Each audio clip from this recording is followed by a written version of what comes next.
Bismillahirrahmanirrahim. Assalamualaikum. Welcome back to my channel. Hari ni kita nak buat DIY sikit. Kita nak buat penutup aquarium.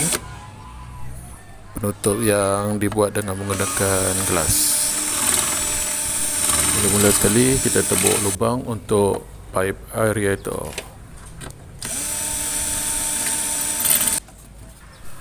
Proses nak tebuk lubang ni makan masa yang lama, tapi kita buat jugalah pelan-pelan, sikit-sikit. Lama-lama dia akan berlubang juga.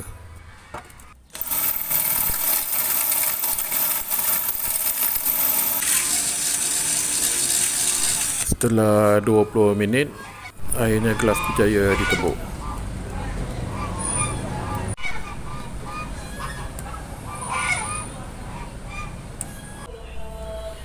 Kemudian kita akan sukat gelas tadi tu untuk dibuat pemotongan. Kita tanda bukaan aquarium tu dengan menggunakan marker pen supaya nanti untuk buat pemotongan nantilah.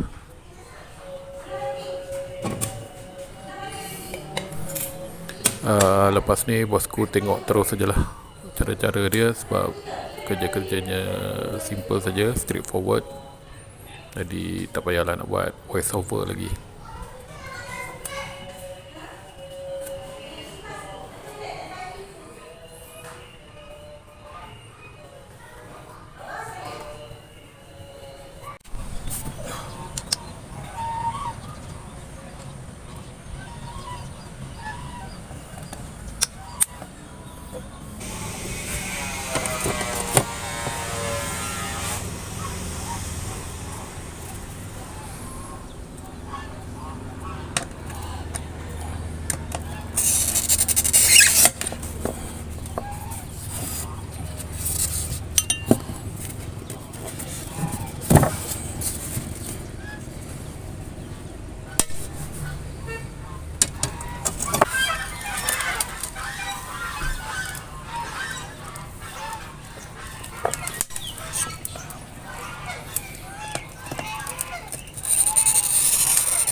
Lepas tu kita ada ni tombol bulat ni untuk kita lekatkan dekat atas.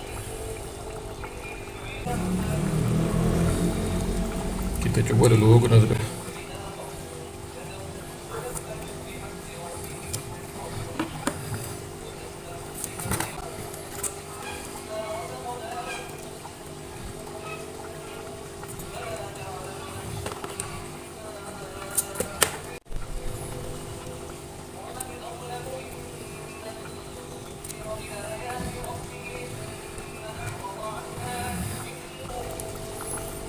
Okey, dah siap dah satu.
Akhirnya siap juga penutup akuarium kita yang simple ni.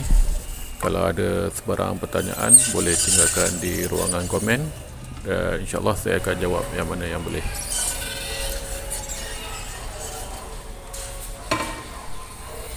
Terima kasih kerana sudah menonton, dan kepada siapa yang baru di sini, minta subscribe dan share channel ni supaya channel ini dapat berkembang dengan lebih baik lagi.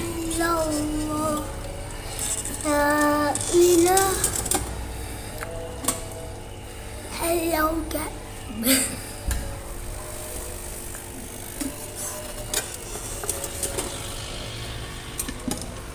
Hello guys. Dengan itu, Assalamualaikum dan kita jumpa lagi.